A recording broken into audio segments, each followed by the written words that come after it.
And here it is. It's the V85TT, Guzzi's own adventure motorcycle. Now this was manufactured and produced in Italy, in the town of Mondello del Lario. And you know that because it says so right over here. Although Italians are more kind of into the sort of, you know, sexy, sleek sort of look. So I wouldn't be surprised if some of this was outsourced to somebody in Amsterdam, because quite frankly, it looks like it was designed by somebody who embraces the herbal life and wears wooden shoes. As far as style goes, it certainly has a funky vibe, but it is somewhat Marmite. It doesn't get much better when we open the spec sheets either. The transversal 90-degree V-twin has 853 cc's, meaning it is essentially a mid-weight adventure bike. And there we find some problems. The motor is air-cooled, it has 2 valves, and pushes a somewhat pedestrian 80 horsepower and 80 newton meters of torque. That's not great. I'm sure this motor comes from one of the lazy parts of Italy, you know, where they drink a lot of vino, take a 4-hour siesta, you know, one of those, because you open the throttle and it kind of goes, "Hey, what you want?" And really not much happens. You got to tug it a lot to actually get it going. But if you really pin it, if you really get under and hold it, really drag it out of bed, you'll eventually get up to a top speed of 186 kilometers per hour, as it says so on the dash, which was done by a professional rider on a closed-off road. Definitely not me over there. So how does the rest of the bike stack up? Well, the chassis has a steel trellis frame, much like everything else. The weight is 229 kilograms. That's not bad, but also not a class leader. The suspension travel is 170 millimeters. That's also a far cry from the hardcore off-roaders. And the wheels, while spoked, are 17-inch and 19-inch. And also not the 21-inch rock riders we've come to expect. I mean, the chassis is good. I'm comfortable right now. I mean, it's got a small screen, but not bad. I can sit in this position all day. The seat's pretty good. And the handling's really good. It's solid. The suspension soaks up everything nicely. So it's really good. But is it really much better than anything else in this class? The electronics are everything we've come to expect from a modern-day adventure bike, with rider modes, cruise control, a TFT dash, and cell phone connectivity, but without any form of quick shifter. Again, by no means a class leader. This would all be fine if this were a cheap motorcycle, but it isn't. The price starts at 209,000 Rand and goes up to 247,000 Rand. This exact bike, with some extras, goes for 225,000 Rand.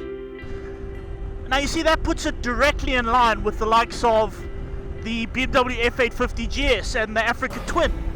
And makes it more expensive than the Triumph 800, the Triumph Tiger 800, and the KTM 790. In order to buy one of these, you need to shun everything from the Japanese, BMW, KTM, Ducati, Triumph. What kind of a person would do that? And that is exactly the right question. And to answer it, I think we're looking at this all wrong.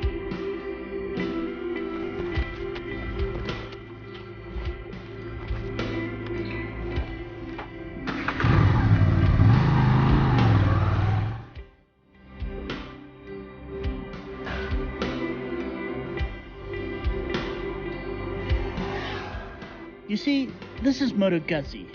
They do not think in the box. In fact, they are so far out of the box that they're in a completely different time zone. And what we have here is something that technically makes no sense. It's a retro adventure bike. An interesting concept because the adventure bike only really started in the 80s. But Moto Guzzi has never really been bothered with silly things like reality. The thing is, this feels like an old motorcycle while not being old. I mean, this is a modern, thoroughly modern motorcycle, but it gives this sort of charm of feeling old. This air-cooled motor, not great for outright performance, but in this guise, it gives it so much character, so much to love. The looks of this motorcycle become more and more appealing the longer you look at it. I'm a huge fan of these sleek, easy-to-use switches, and there is all sorts of little details everywhere you look, much like a retro machine should have. And while I might have had my reservations when I first rode it, the more time I spent with it, the more I started warming to it. When we turned off the sanctity of the tar road, the sluggish motor becomes a beacon of predictability. There's traction for days, not just because of the motor, but also because of the electronics that are borrowed from the Aprilia IT skunkworks and remain some of the most lauded in the world. Now, look, obviously you're not going to take this thing into the depths of the Amazon jungle or something like that. I mean, real kind of hardcore off-road, maybe not, but here we are, we're on a pretty rough gravel road, and it's doing alright. I mean, suspension is soaking up alright. I wouldn't want to hit big jumps or anything, but it's doing alright. Needless to say, Guzzi probably doesn't have the largest target audience with the V85, so again we ask, what kind of a person would discard every other attractive model in this heavily competitive class and buy this motorcycle? Well, it is the sort of person who has money, who cares for funky style over sleekness, who prefers character over speed, who will tough it out with the more contemporary machines, or ride alone, who will probably take this machine into the depths of the wilderness where only the pucker off-roads dare go, and still come out smiling. In fact, this sort of person will be smiling all the time. That sounds like an interesting person. That sounds like a very interesting person. Now, I completely understand why you wouldn't buy one of these and go buy one of the others. I mean, I completely understand. However, I've got the entire afternoon to fill. And I think it would be much more entertaining if I spent it with this guy.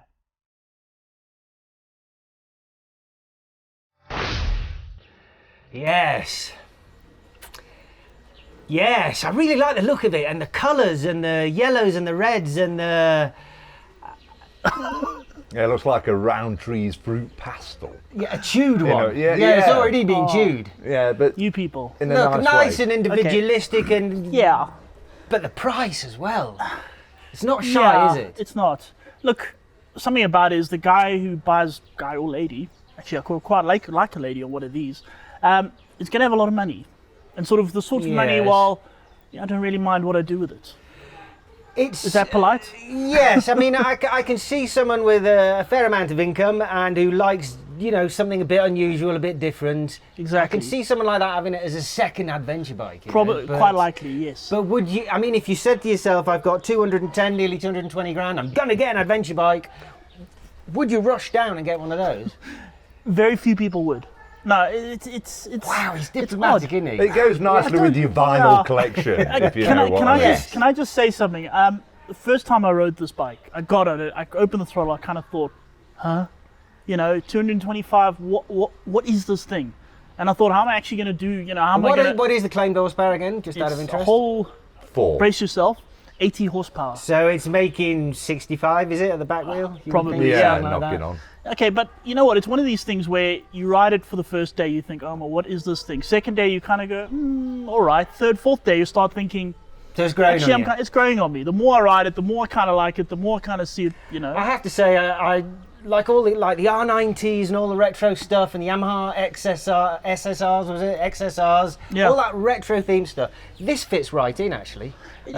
I could imagine using that around town and forgetting about ever doing any gravel on it. Okay, so having lived with it for a few days, you saw someone out and about on it, you wouldn't think, why did you get that? You go, oh, nice one, I understand why you got that. There's sort of a little bit of a connoisseur appeal to it, you know what I mean? Where I kind of look at that bloke and go, that's an interesting An old guy. bloke with too much money and not enough sense. Possibly. That's a bit cruel, isn't it? Yeah. I think we should rapidly move on, take an ad break, and when we come back, old fella, old bike.